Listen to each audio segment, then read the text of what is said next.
नमस्कार मित्रों, इस वीडियो में आप लोग जान पाएंगे कि अहीर जाति का उदय कब हुआ तथा इस जाति का संबंध गोप गोपाल घोष और बल्लव से क्या है। इसके साथ ही आप लोग जान पाएंगे कि सबसे पहले अहीर जाति का उदय हुआ कि यदुवंश का उदय हुआ, और यह भी जान पाएंगे कि अहीर जाति के यदुवंशी लोगों का संबंध अत्रि गोत्र से कैसे हुआ। तो मित्रों, यह बहुत ही कठिन मुद्दा है।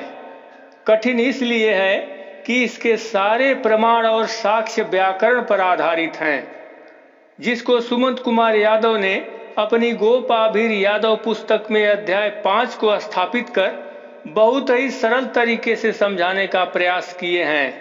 फिर भी मैं चाहता हूं कि इस कठिन मुद्दा को संस्कृत के विद्वान श्री योगेश कुमार रोही जी से आप लोग सुने, ताकि अपने अहीर समाज की दुर्लभ और अति महत्वपूर्ण जानकारियों से अवगत होकर स्वाभिमान पूर्वक जीवन बसर कर सकें। तो अभी आपने पूछा कि भाई अभीर और आभीर में क्या अंतर है, क्या व्याकरणिक समानताएं हैं, किस प्रकार से इसके दो रूप हुए जी। तो सबसे पहले ये स्पष्ट कर देना चाहते हैं कि ये अभीर और आभीर एक ही शब्द के दो रूप हैं जी। क्योंकि अभीर शब्द जो है वो एक वचन में है, एकल रूप है, और आभीर इसका समूहवाची और संततिवाची रूप है। जी, कौन? आभीर। आभीर ये समूहवाची रूप है। इसमें अभीर में अण प्रत्यय करने पर आभीर शब्द का विकास होता है व्याकरण के अनुसार। अच्छा। तो ये जो प्रत्यय है संततिवाचक और समूहवाची अर्थों को ध्वनित करता है, अण प्रत्यय जो है।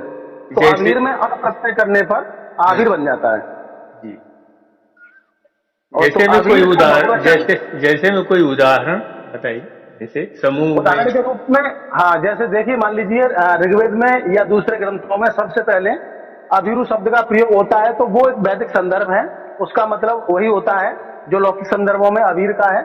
अभीर शब्द का प्रयोग बहुत कम हुआ है और आभीर शब्द का ज्यादा प्रयोग हुआ है शास्त्रों में, पुराणों में, या दूसरे जो संस्कृत के लौकिक या श्रेण साहित्य है उसमें आभीर शब्द का प्रयोग हुआ है जी।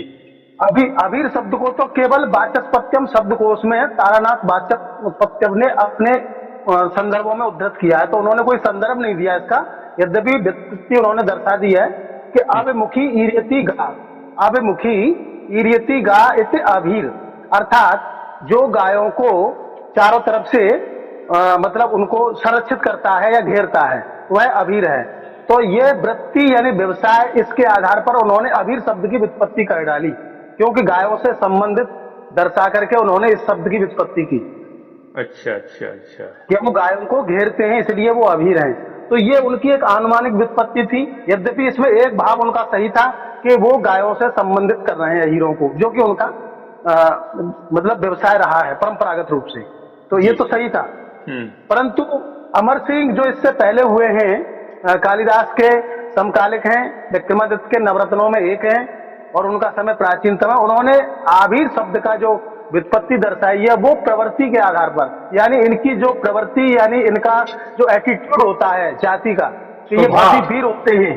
स्वभाव, प्रभाव, स्वभाव नहीं, प्रवृत्ति का मतलब स्वभाव ही होता है। वो स्वभाव होता है जो जाति को जन्म से मिलता है। अच्छा। जैसे मान लीजिए बकरे होते हैं या भेड़े होती हैं, उनकी अलग प्रवृत्ति होती है, क्योंकि उनकी जाति अलग है। अच्छा, जो बकरियां होती हैं या ये दूसरे प्रकार के होते हैं, तो उनकी जाति अलग है, उनकी प्रवृत्ति अलग है। तो प्रवृत्ति का संबंध जाति से है और स्वभाव का संबंध जन्म से है। तो इनमें ज्यादा बड़ा भेद नहीं है, बल्कि बहुत ही कम मतलब भेद है। अच्छा। जैसे कि सामूहिक जातियों के जो स्वभाव होते हैं उन्हें हम प्रवृत्ति कहते हैं। अच्छा, प्रवृत्ति, इसके तो ये प्रवृत्ति मूलक जो व्युत्पत्ति दर्शाई है वो अमर सिंह ने दर्शाई है। कैसे दर्शाई है, थोड़ा बताइए। उन्होंने दर्शाई है कि आ समन्तात भियम राति शत्रुणाम हृत्सु इत आभीर कथ्यते, अर्थात जो चारों तरफ से शत्रुओं के हृदय में भय उत्पन्न करता है या भय देता है, भयभीत करता है उनको, वो आभीर है। तो उन्होंने एक वीरता मूलक प्रवृत्ति को दर्शा दिया कि ये लोग भय उत्पन्न करने वाले हैं। जो भय उत्पन्न करने वाले हैं वो निश्चित रूप से वीर माने जाते हैं। नहीं तो इसका ये पहले से प्रवृत्ति या इनका स्वभाव रहा होगा, तभी तो ऐसा लिखा गया है कि तो तो उन्होंने कैसे बिल्कुल बिल्कुल एक मिनट, तो कैसे ये लोग भय उत्पन्न करते थे कि इनको अभी? देखिए ऐसा है, बिल्कुल बिल्कुल आप सही कह रहे हैं। देखिए ये लोग जो हैं बड़े ही ऐसे निर्भीक प्रवृत्ति के हुआ करते थे, चरावाहे होते थे, जंगलों में घूमते थे, और ये इनके लिए मतलब एक तरह से भय नाम की कोई चीज नहीं थी। तो जी इन्हें देख करके जो साधारण व्यक्ति हैं वो भयभीत हो जाते थे कि ये तो बड़े खूंखार लोग हैं। तो इस प्रकार से उन लोग, हाँ, उनकी इस प्रवृत्ति को ध्यान में रखते हुए जो शब्दकोशकार हैं उन्होंने इस प्रवृत्ति को ध्यान में रखते हुए ही ये व्युत्पत्ति दर्शा दी। जी। तो पता तो उनको भी नहीं था कि ये शब्द है क्या और इसकी व्युत्पत्ति क्या है, क्योंकि वो उन्होंने केवल उनकी प्रवृत्तियों को ध्यान में रख करके ये व्युत्पत्ति अपने अनुमानिक रूपों में व्यक्त की। हाँ, नहीं स्वभाव रहा होगा तभी तो ऐसा कहा गया है। तो उन्होंने बिल्कुल स्वभाव को ध्यान में रखते हुए अमर सिंह ने ये आविर शब्द की व्युत्पत्ति की, और तारानाथ भट्टस्पत्यम ने गायों की वृत्ति यानी उनके व्यवसाय को देख करके एक व्युत्पत्ति दर्शाई जो अभीर है। अच्छा, वो कैसे? पर वो अभिमुखी ईर्यति गा, अर्थात अभिमुखी ईर्यति का मतलब है जो अपने सामने मुंह करके गायों को घेरता है। ईर्यति माने उनको प्रेरित करता है, चढ़ाता है, मतलब उनके पीछे पीछे चलता है, हैं? तो गा शब्द जो बहुवचन में है गा, गाय का बहुवचन, गो का बहुवचन है गा, यानी गायों को, और ये द्वितीय विभक्ति कर्म कारक का रूप है। तो ये भी प्रवृत्ति मूलक ही हुआ इसका मतलब? नहीं, ये प्रवृत्ति मूलक नहीं है, ये वृत्ति मूलक है, क्योंकि गायों को व्यवसाय से जोड़ दिया उसने। गाय को, जो गाय है व्यवसाय, गायों को जो पालता है, मतलब ये दर्शा दिया। तो प्रवृत्ति नहीं है, इसमें वृत्ति है, व्यवसाय है, गायों को पालना व्यवसाय है। तो अहिर एक प्रवृत्ति मूलक हो गया, एक व्यवसाय मूलक हो गया। हाँ, व्यवसाय। तो ये तो उन लोगों ने केवल आनुमानिक व्युत्पत्तियां की थी, पता उनको कुछ नहीं था कि ये शब्द की व्युत्पत्ति कैसे हुई और कहां से आया, क्योंकि अपने समय के अनुसार उन्होंने ये शब्दकोशों में उद्धृत कर दिया कि साहब ऐसे इनकी व्युत्पत्ति रही होगी। तो उन्होंने दो चीज ली, एक ने वृत्ति को यानी व्यवसाय को ले लिया कि साहब ये गाय पालन करते हैं तो इसलिए ये अभीर है। एक ने प्रवृत्ति यानी उनके स्वभाव को ले लिया कि साहब इनका स्वभाव बड़ा खूंखार होता है, बड़े वीर होते हैं ये लोग, बड़े ही तो उस प्रवृत्ति को ध्यान में रखते हुए उन्होंने, अमर सिंह ने उनकी आभीर व्युत्पत्ति कर डाली। अच्छा, तो आभीर मतलब कि स्वभाव मूलक हो गया। आभीर स्वभाव मूलक है और अभीर जो है वो व्यवसाय मूलक है। परंतु क्या है कि ये दोनों शब्दों की व्युत्पत्ति उन्होंने सही संदर्भों में नहीं की, ना तो कोई संदर्भ दिया, और केवल अपनी तरफ से ही उन्होंने की, अपने मतलब जेहन के अनुसार, अपनी बुद्धि के अनुसार। अच्छा। परंतु सही संदर्भ में देखा जाए तो अभीर और आभीर दोनों ही शब्द एक रूप हैं। अभीर का बहुवचन ही आभीर कहलाता है संस्कृत व्याकरण के अनुसार। कैसे? पाणिनि में एक अर्थ प्रत्यय निर्धारित किया है उड़ाद कोश में, जिसका अर्थ होता है संततिवाचक या समूहवाची रूपों को दर्शाने के लिए मूल शब्द में लगा करके जो प्रत्यय मतलब लगाते हैं हम मूल शब्द में, तो उससे एक नया शब्द बनता है, तद्धित शब्द कहते हैं इसे हम। जैसे कि यदु से अर प्रत्यय करने पर यादव शब्द बनता है। अच्छा। रघु से अण प्रत्यय करने पर राघव शब्द बनता है, और मधु से अण प्रत्यय करने पर माधव शब्द बनता है। इसी प्रकार अभीर से अण प्रत्यय करने पर आभीर शब्द बनता है। ओ, ये बात व्याकरणीय दृष्टिकोण से ये मामला है।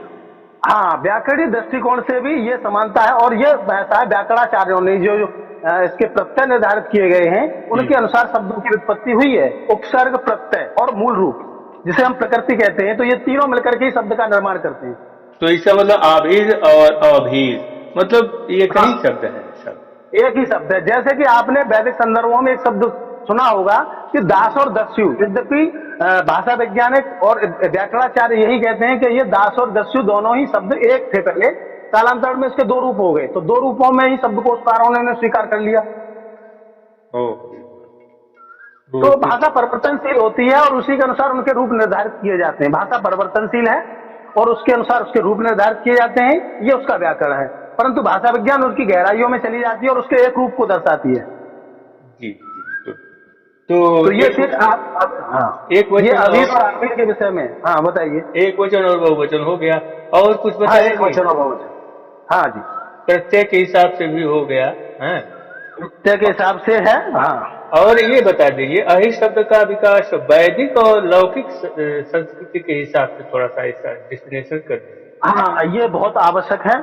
देखिए, अभीर शब्द जो है वैदिक संदर्भों में हमें अभीरू के रूप में मिलता है। ये अभिरू के रूप में मिलता है, और इसका वही अर्थ है जो लौकिक संदर्भों में है। केवल रूप उसके शाब्दिक रूप परिवर्तित हुए, अर्थ उसका परिवर्तित नहीं हुआ। तो वैदिक और लौकिक में क्या अंतर है? इसमें क्या, संस्कृति तो एक ही, संस्कृत भाषा जो है एक ही है कि अलग है? हाँ देखिए, वैदिक और लौकिक संस्कृत अलग अलग है। तो थोड़ा सा इसके बारे में संक्षेप में बता दीजिए। बिल्कुल बिल्कुल बिल्कुल। हाँ, ये बताना बहुत आवश्यक इसलिए है क्योंकि लोगों के अंदर बड़ी बड़ी शंकाएं और मतलब जिज्ञासाएं होती रहती हैं जी। तो ये बहुत जरूरी है। अच्छा, ये जो अभीरू शब्द है ये वैदिक संदर्भों में आता है, तो वहां पर ये केवल, हाँ अभीरू, तो वहां पर इसके जो रूप हैं वो अभीरू के रूप में है, और इसका अर्थ केवल एक ही है, जो डरता नहीं है, निर्भीक। साइड ने भी अपने भाषण में इसका यही अर्थ किया है। मतलब क्या है कि अभीरू जो वैदिक संस्कृति में जो लिखा गया है, मतलब इसका क्या हुआ? वैदिक संस्कृति में इसका निर्भीक अर्थ है। निर्भीक अर्थ है। और लौकिक? तो ये स्वतंत्र रूप, हाँ स्वतंत्र रूप से आया है ये। अच्छा। जो तो मूल रूप, जैसे मान लीजिए जो शब्द मूल रूप में रहते हैं प्रारंभ में, वो वैदिक संस्कृत में ही मिलते हैं, कहने का मतलब आपका? हाँ, मूल रूप में वैदिक संस्कृत में मिलते हैं। जैसे कि वैदिक संस्कृत में दासा द्विवचन का रूप लौकिक संस्कृत में दासव हो जाता है। तो वैदिक संस्कृति का संस्कार करने के कारण ही लौकिक रूप में जो भाषा प्रसारित हुई उसे संस्कृत कहा गया। तो संस्कृत केवल वैदिक भाषा का एक संस्कारित रूप है और कुछ नहीं है। अच्छा, तो ये निश्चित अभीरू जो है वैदिक संस्कृति का है, वैदिक संस्कृत है। और लौकिक संस्कृत में इसे अभीर के रूप में या आभीर के रूप में लोगों ने दो रूपों में दर्शा दिया, क्योंकि ऐसा भाषा के रूप बदलते रहते हैं। अच्छा, तो दोनों के अर्थों में कुछ अंतर है कि एक ही है? नहीं, अर्थों में कोई अंतर नहीं है, केवल एक ने प्रवृत्ति को पकड़ के अर्थ किया है और एक ने वृत्ति को, पर है एक ही जाति के लिए, एक ही जाति के लिए दोनों शब्दों का प्रयोग हुआ है। ऐसा नहीं है कि अभीर अलग हो और आभीर अलग हो, ऐसा कभी नहीं हुआ। अच्छा, कुल मिला जुला करके चाहे अभीर कहें, चाहे अभीरू कहें, चाहे अहीर कहें, एक ही। हाँ, अभीर कहें, हाँ बिल्कुल बिल्कुल। और उससे प्राकृतिक भाषा में शब्द आभीर से ही आहीर शब्द बनता है, और जिसे हम अहीर भी कह देते हैं। कहीं कहीं हमारी प्रांचलों में आहीर शब्द का प्रयोग होता है तो कहीं अहीर कह देते हैं। और इतना घिस गया शब्द की, फिर बाद में हीर ही रह गया। इधर पंजाब की भाषाओं में या जो बांग्लू भाषा उसमें हीर शब्द रह गया है, अहीर का घिस कर रूप हो गया। तो इसके रूप परिवर्तित होते रहते हैं। जी। तो अहीर को घोष भी कहा जाता है? हाँ, घोषी भी कहा जाता है। ये इनका वृत्ति मूलक विशेषण रहा है। वैदिक संदर्भों में गोष शब्द है, गोष, गाम सनोती सेवयति, अर्थात जो गायों की सेवा करते हैं उनको कहते हैं गोष। नहीं तो अहीर भी तो, अच्छा अहीर जो है बता रहे थे कि जो गायों का क्या करते थे? हाँ बिल्कुल बिल्कुल, अहीरों को गाय की सेवा करने के कारण ही घोष कहा गया लौकिक संस्कृत में। वैदिक संस्कृत में गोष शब्द आता है, गोष। अच्छा, उसका जो लौकिक संस्कृति में घोष। हाँ, लौकिक संस्कृत में घोष है और वैदिक संस्कृत में गोष है। तो इनमें थोड़ा सा बताइए इसका उत्पत्ति। बिल्कुल बिल्कुल, ये बहुत आवश्यक है, ये बहुत आवश्यक है। देखिए, गोष शब्द जो है यह आया तुम्हारा वैदिक संस्कृत में, गोष, गाम सनोती सेवयति, यानी गो धातु में सन, गो शब्द में सन प्रत्यय और हमने जोड़ दिया तो वो सन धातु से बना हुआ, जिसका अर्थ होता है सेवा करना। जी। अच्छा, ये चौथे मंडल में आया है और छठे मंडल में। तो इसमें इंद्र के लिए एक जगह बताया गया कि हे इंद्र, तुम इस समय और अन्य समयों में हमारे आत्मीय हो जाओ, हमारी अवस्था के अनुसार हमें सुख दो। इस प्रकार स्तोता गो सेवक बनकर यानी गोष बनकर हमारे उज्जवल यज्ञ में रहे, उपस्थित रहे। तो ऐसी भावना जो है ऋग्वेद में दर्शाई गई है। छठे मंडल के 33वें सूक्त की 5वीं ऋचा में ये शब्द आया है, घोष, घोष के लिए। हाँ घोष के लिए। घोष तो लौकिक संस्कृत में हुआ, तो बाद में रूप बदलते रहते हैं। तो लौकिक संस्कृत आज की संस्कृत है, वैदिक संस्कृत प्राचीन संस्कृत है। प्राचीन में क्या रूप थे और आज क्या रूप है, ये परिवर्तन हुआ। जी, तो इसका मतलब ऋग्वेद में इनका मतलब घोष को भी बहुत, इसका मतलब ऊंचा दर्जा था। हाँ, बहुत ऊंचे अर्थों में गाय के भक्त के रूप में और गो सेवक के अर्थ में इसका छठे मंडल में 33वें सूक्त की 5वीं ऋचा में उल्लेख हुआ है, और चौथे मंडल में 32वीं सूक्त की 22वीं ऋचा में इसका उल्लेख हुआ है।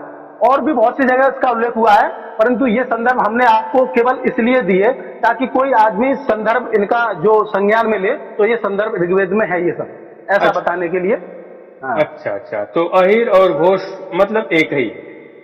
बिल्कुल बिल्कुल एक ही है, क्योंकि ये पर्यायवाची शब्द होते हैं, आदमी के गुणों के कारण उनके अनेक विशेषण हो जाते हैं, है क्या नहीं? तो ऐसे ही प्राचीन काल से ही एक व्यक्ति के अनेक विशेषण रहे हैं, एक जाति के। जैसे मान लीजिए अहिरों के तो विशेषण इतने थे कि इनकी की तादाद ही बहुत ज्यादा है। जैसे कि मान लीजिए घोष है, गोदुक है, आबिर है, पल्लव है, घोष अच्छा है, अच्छा अच्छा। यादव भी कहते हैं, और भी मेरे विशेषण थे इनके। कुछ विशेषण अलग अलग बढ़ गए तो लोगों ने उन्हें ही जाति बना दिया, ये दुर्भाग्य रहा। विशेषणों को ही लोगों ने जाति लेकर रहा, तो वो दुर्भाग्य हो गया, इसलिए बहुत सी जातियां दिखाई देने लगी, पर वो एक जाति के विशेषण थे। अच्छा अच्छा, तो उसमें जो जितने विशेषण हो उतनी जातियां बन गई बाद में, कहने का मतलब? जातियां बन गई, तो ये अज्ञानता थी गुरु जी। ऐसा है, अच्छा। जितने विशेषण थे उतनी जातियां। जैसे गोपाल है, गोपाल अहिर का विशेषण था, गोप अहिर का विशेषण था, घोष अहिर का विशेषण था, गोदुक अहिर का विशेषण था। अब ये अलग अलग अपने आप को लोग कह रहे हैं कि साहब हम गोपाल हैं, हम ग्वाल हैं, हम आहिर हैं, हम घोष हैं। अब ये लोग अपने आप को अलग अलग जाति के रूप में देख रहे हैं। लेकिन मूल रूप से जो अहिर ही हैं ये लोग। मूल रूप से सब अहिर हैं। ये इनकी अज्ञानता है कि ये अपने आप को अलग अलग रूपों में देख रहे हैं कि सब हम घोषी हैं, हम अहिर हैं, हम गोप हैं, हम ग्वाल हैं। जी जी, तो ये तो बहुत अच्छी बात रही। अब जो है थोड़ा सा गोप और गोपाल में थोड़ा सा बता दीजिए क्या हाँ, अंतर? गोप और गोपाल जो ये हैं, ये शब्द भी वाकई में बिल्कुल ही पर्याय है एक दूसरे के। गोपाल का मतलब है गोपालयती, अर्थात गाय को पालता है। अच्छा अच्छा, ये गोपाल शब्द जो है गर्ग संहिता में बहुत सी बार नंद के लिए आया है, और कृष्ण के लिए और वसुदेव के लिए भी उसमें देवी भागवत पुराण में गोप शब्द आया है। देवी भागवत पुराण में, हरवंश पुराण में, मार्कंडेय पुराण में, गर्ग संहिता में वसुदेव के लिए गोप शब्द आया है। अच्छा अच्छा, गोप शब्द आया है। नंद के लिए और वसुदेव, हाँ, वसुदेव और नंद दोनों के लिए गोप शब्द आया है।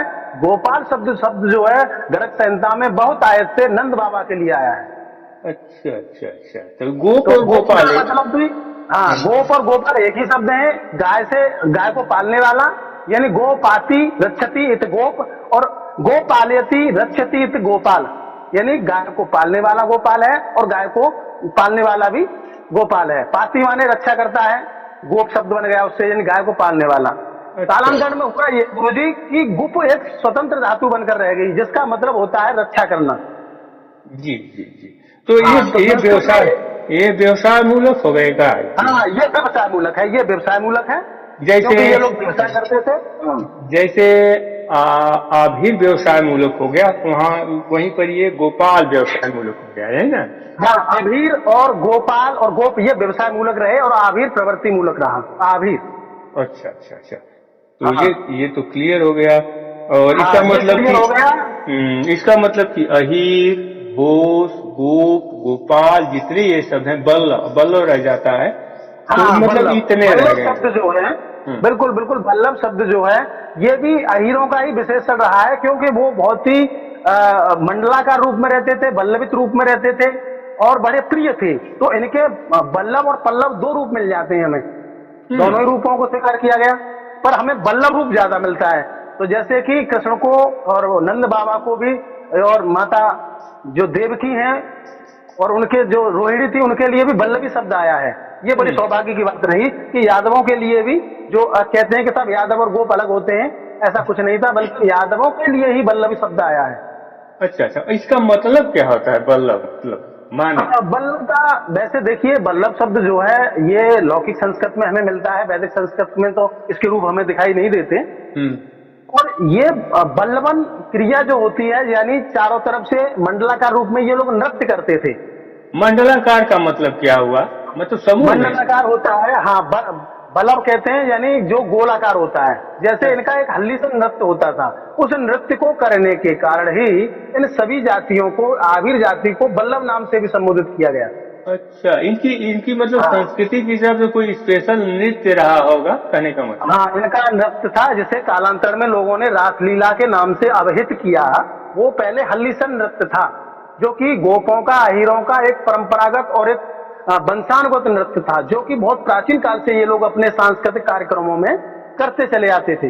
अच्छा, उसी परंपरा को भगवान श्री कृष्ण जब यदुवंश में ये बस उसी परंपरा को भगवान कृष्ण ने उसका निर्वहन किया। तो सारे जो उनके साथ जो सखा थे वो सब रासलीला में शरीक होते थे, उनके सम्मिलित होकर के इन क्रियाओं को अंजाम देते थे। ओ, तो वो बल्लभ का मतलब ये है कि एक उनकी सामूहिक जो है एक सांस्कृतिक सामूहिक सांस्कृतिकता की अभिव्यक्ति करने वाले लोग ये बल्लभ थे। तो इसलिए कालांतर में बल्लभ रसोइया को भी कहा गया, क्योंकि जो लोग बाकी में पहलवान हुआ करते थे वो रसोइया भी होते थे अच्छे खासे। तो कई शब्दों को, कई अर्थों को ये शब्द लेकर चला, मतलब शब्द एक ही था, कई अर्थों को इसने समाहित कर लिया। अच्छा, लेकिन मूल रूप से ये अहीर घोष के लिए और यादव के लिए ही हाँ, यादवों के लिए ये गोबल, हाँ, यादवों का विशेषण है। और उनकी जैसे गोप और ग्वाल या गोदुक है, उसी प्रकार से ये विशेषण भी उनका बना। अच्छा अच्छा, अब बात आती है यादव की। जैसे कि सभी लोग मानते हैं कि जैसे कि कंफ्यूजन हो जाता है लोग कि यादव और घोष अहीर सब अलग हैं।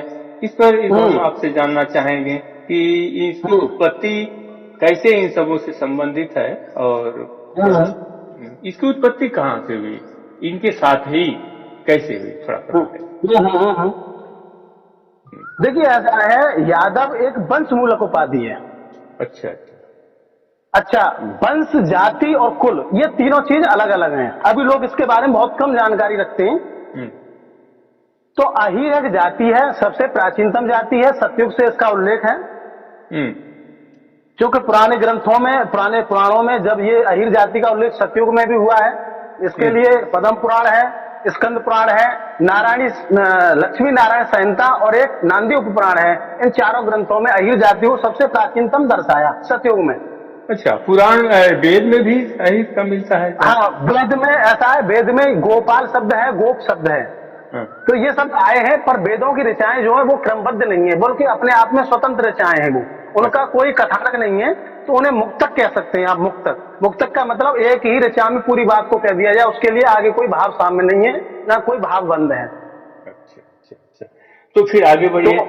इन्हीं को संदर्भों में लेते हुए यादव को आपको बताना है। हाँ, यादव को विषय में हम ये बताएंगे कि बहुत से लोग ये जानते हैं कि साहब अहीर यादव नहीं होते, यादव अहीर नहीं होते, वो उनकी अज्ञानता है। तो आज हम इस टॉपिक को ही क्लियर कर देते हैं।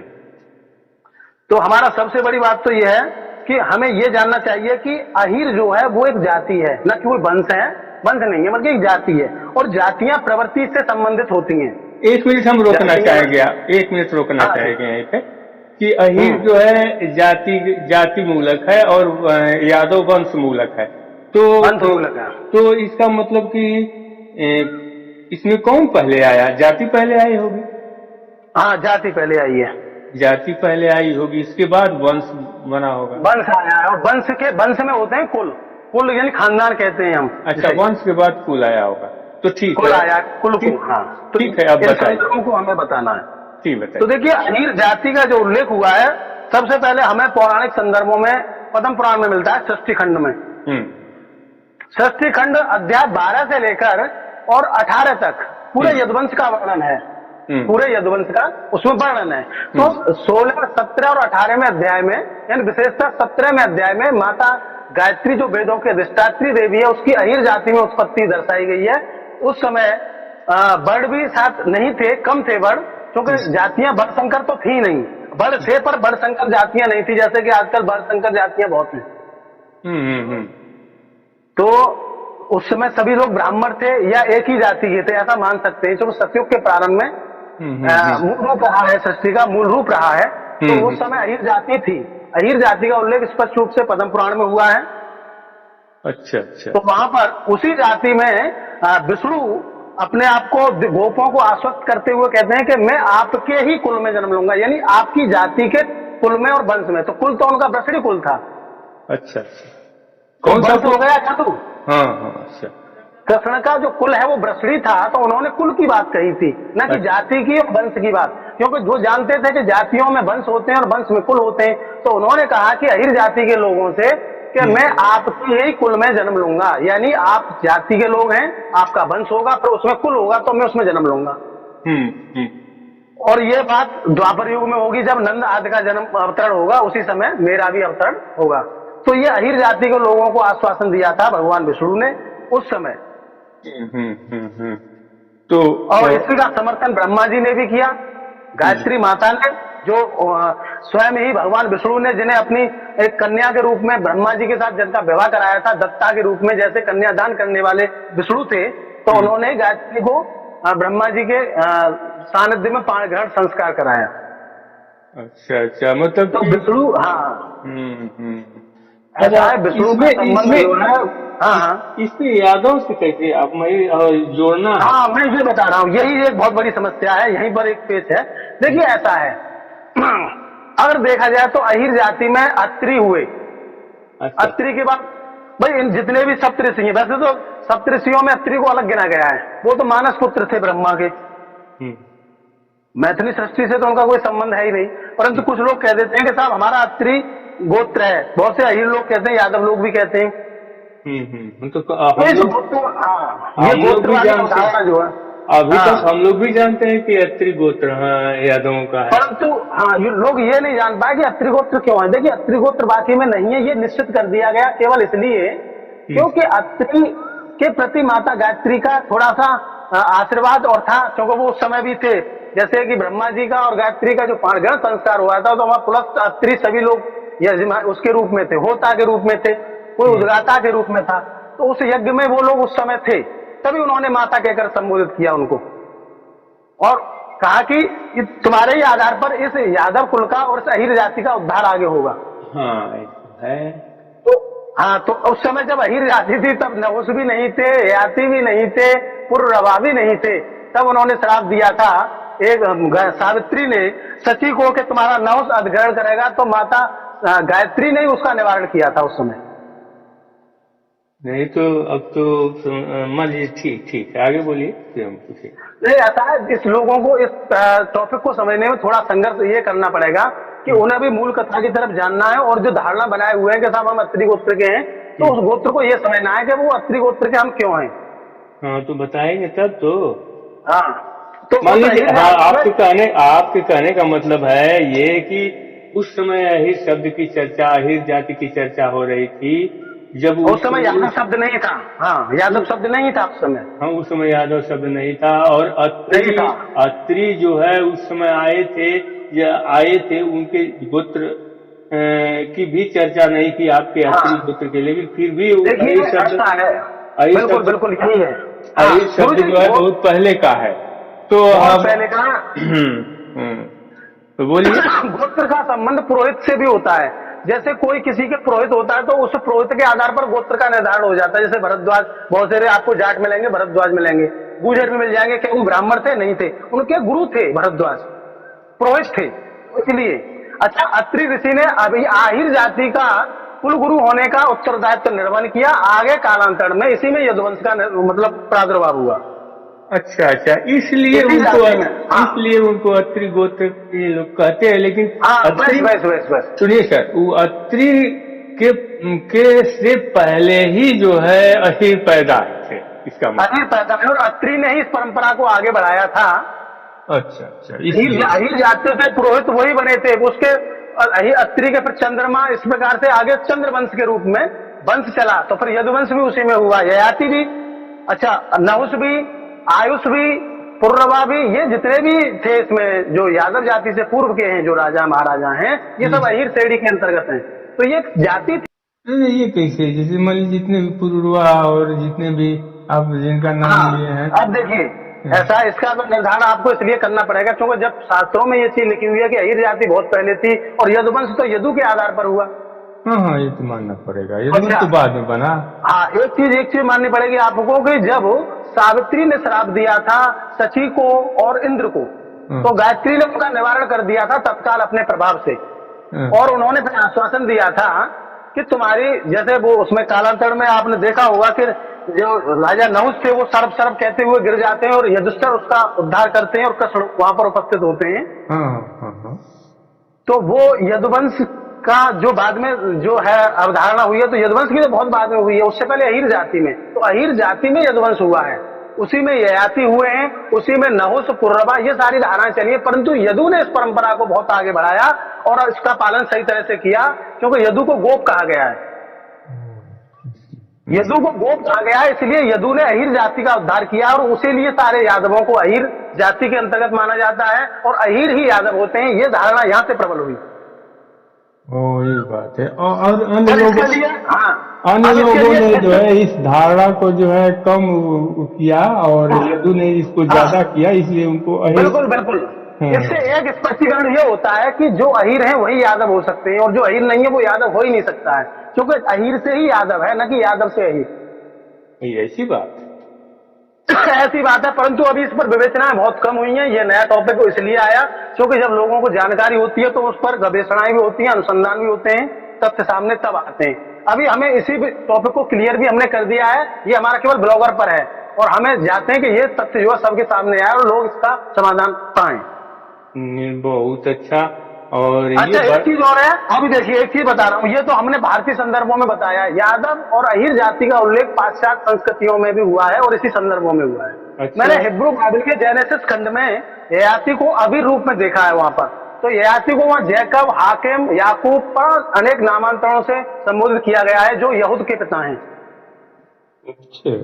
अच्छा, उन्हीं के वर्ग में एक आबिर नाम की जनजाति है, एक कबीला है जो कि मार्शल आर्ट का जो विशेषज्ञ है।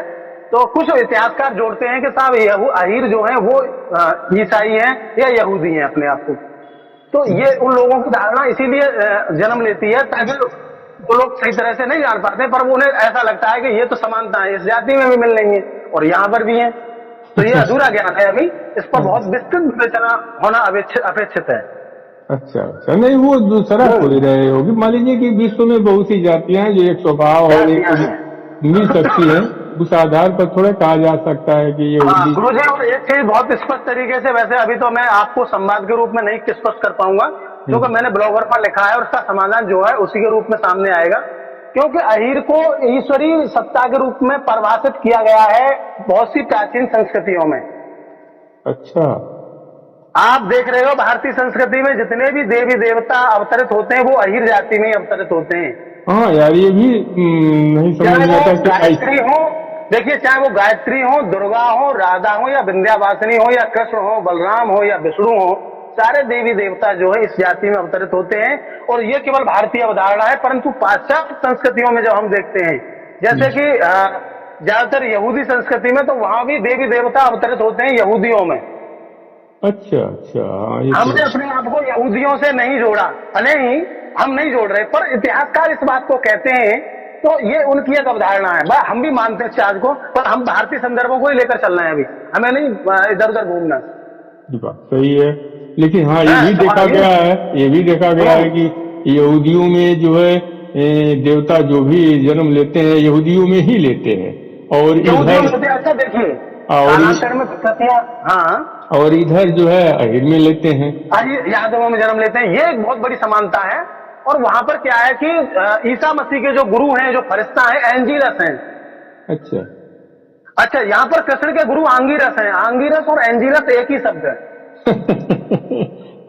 ये समानता है। भाषा विज्ञानकार और जो पुरातत्ववेत्ता और जो संस्कृति के जो विशेषज्ञ हैं वो इस बात को स्पष्ट कर रहे हैं। तो ये बड़ी बड़ी समानताएं हैं, हमें केवल सामूहिक रूप से देखनी है। हमें संकुचित और एक देशी रूप में अपने इतिहास को परिभाषित नहीं करना है, इसे वैश्विक स्तर पर देखना है। हाँ। अच्छा, एक चीज रह गया आपसे जानने के लिए, ये तो क्लियर हो गया अहिर, घोष, गोपाल और ये जितने भी शब्द बल्लभ इत्यादि यादव, ये सब एक ही है। उसमें सबसे पहले अहिर अहिर जाति है, इसमें अहिर हुए। अहिरों में फिर यदुवंश हुआ बहुत बाद में। यदुवंश ने ही अहिर जाति के सम्यक रूप को आत्मसात करते हुए इस परंपरा को कायम रखा। तो यदु और तुर्वसु ने गोपालन किया है। ऋग्वेद के 10वें मंडल के 62वें सूक्त में 10वीं ऋचा में उनको स्पष्ट रूप से गाय पालते हुए दर्शाया गया है। तो यदु और तुर्वसु ने, क्योंकि तुर्किस्तान में अवर जो जनजाति है वो तुर्की जनजाति है, परंतु बहुत से लोग कहते हैं कि ये अहिरों की शाखा है। तो कहने का मतलब यह है कि तुर्वसु और यदु की संतानें वो अवर या आविर या अपर नाम से इतिहास में दर्ज हैं। अच्छा, ये बात है। तो इस बात को बोलिए। ऐसा इस बात को भारतीय संदर्भ में लोग नहीं जान पाएंगे क्योंकि हमारे सबका सीमित दृष्टिकोण होता है। जो विश्व इतिहासकार होते हैं वो इन तथ्यों को सामने रखते हैं। बहुत बड़े वसूल करने वाले होते हैं वो। एक मिनट देखिए सर, आपका जो है आप बार बार ब्लॉक का नाम लेते हैं, भूल जाएंगे। अपने ब्लॉक का नाम बता दीजिए ताकि वहाँ मेरे ब्लॉग का नाम विवक्षा ब्लॉग .com के नाम से योगेश रोही से है। तो योगेश रोही जैसे टाइप करोगे आप इनपुट पर तो मेरा ब्लॉग निकल के आएगा। विवक्षा ब्लॉग .com के लिखने की जरूरत नहीं है। नहीं तो धीरे धीरे बोलिए, थोड़ा सा स्लो बोलिए, लोग समझ जाए। देखिए ऐसा है, मैं यादव योगेश कुमार रोही अपने ब्लॉग पर ही अपने ऐतिहासिक तथ्यों को ज्यादातर संदर्भित करता हूँ। हाँ तो क्या नाम है ब्लॉग? हाँ मेरा ब्लॉग का नाम है विवक्षा ब्लॉग .com, मतलब विवक्षा ब्लॉग .com। अच्छा, तो विवक्षा नाम से हमारा जो ब्लॉग है और उसके पर मैं लिखता हूँ। योगेश रोही के नाम से जब श्रोता या कोई पाठक सर्च करेगा तो निश्चित रूप से हमारा ब्लॉग निकल के आ जाएगा। अच्छा, हमारी प्रोफाइल में आप इस प्रकार से देख सकते हो। तो हमने सारे इतिहास के बारे में ही लिखा है, अनुसंधान करके लिखा है। हाँ नहीं तो देखने लायक है आपका, जरूर लोग देखेंगे। हाँ। तो शंका समाधान और मेरे ब्लॉग हाँ गुरु जी ब्लॉग लंबे जरूर हो जाते हैं। लंबी कोई चीज होती है तो वो सॉलिड प्रमाण लेकर चलती है। तो भाई गहराइयों में डूबने के लिए ही मोती, जब आदमी गहराइयों में डूबेगा तभी मोती निकलेंगे। तो इसलिए ब्लॉग मेरे लंबे हो जाते हैं, पर संक्षेप में लिखने की कोशिश करता हूँ। फिर भी संदर्भ ज्यादातर देने के कारण लंबे हो जाते हैं। नहीं, जब संक्षेप में लिखेंगे तो उसका तथ्य सामने नहीं प्रकट हो पाएगा, मतलब नहीं होगा। हाँ नहीं होगा, क्योंकि उसमें आधी चीज रह जाती है। तो मैं पूरा क्लियर करके चलता हूँ और तब से थोड़े से ब्लॉग बड़ा हो जाता है।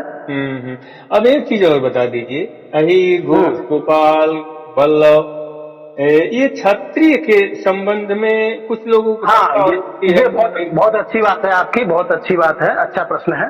ये क्षत्रिय थे या क्षत्रिय नहीं है? थोड़ा सा इसके बारे में बताना चाहें तो बताएं। हाँ गुरु जी बिल्कुल बताएंगे, अभी बताते हैं।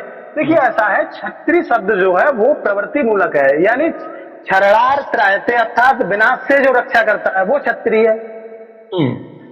भारतीय वर्ण व्यवस्था में क्षत्रिय उनको कहा गया जो देश सेवा में संलग्न रहते थे या जो संरक्षण का कार्य करते थे, हर मोर्चे पर वीरता के भाव को निभाते थे। अब आभीर शब्द की हम व्युत्पत्ति से ही देख रहे हैं कि ये वीरता मूलक प्रवृत्ति पर आधारित है शब्द।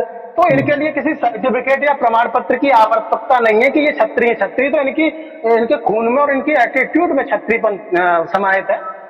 भाई ये लोग वीर हैं, इनके लिए तो ये तो अहीर अपने आप में ही क्षत्रिय है, जन्म से ही क्षत्रिय है ये। और दूसरी बात यह है कि कृषि कार्य करना और गोपालन करना ये काम जो है बनिया का काम नहीं है, ये किसी सेठ का काम नहीं है, ये काम तो क्षत्रिय और वीरों का काम है। जाहिर सी बात है कि बहुत से क्षत्रिय ने भी गोपालन किए हैं। बस और किसान से बड़ा कोई क्षत्रिय इसलिए नहीं है क्योंकि जो किसान कठिनताओं का जो सामना करता है, जो मुसीबतों को झेलकर जिंदा रहता है, उससे बड़ा कोई क्षत्रिय नहीं है। जवान क्षत्रिय है या फिर किसान क्षत्रिय, दो ही क्षत्रिय हैं दुनिया में। अच्छा, तो इसमें प्रमाण पत्र की कोई आवश्यकता नहीं है। हमें रूढ़ियों की तरफ नहीं चलना है, हमें तथ्यों को इस रूप में लेना है कि इनकी प्रवृत्ति में क्षत्रिय है, ये वीर लोग हैं, साहसी लोग हैं। हाँ वीर है, तभी तो आपने विशेषण में बताया, कैसे बताया है? देखिए षड्यंत्र पूर्वक कुछ ग्रंथकारों ने कालांतर में स्मृतियों में अहीरों को शुद्ध रूप में दर्शा दिया। तो उसका कारण यही हो सकता है कि वो इनके प्रभाव से द्वेष रखने लगे होंगे, इसलिए उनको एक नीचे गिराने के उद्देश्य से उन्होंने वर्णित कर दिया कि साहब इन्हें शूद्र घोषित कर दो तब ये नीचे आएंगे। तो ये उनकी धारणा रही और द्वेषवाद की भावना हमारे साहित्य में और संस्कृतियों में कालांतर में प्रवेश कर गई। तो ये बड़े दुर्भाग्य की बात रही।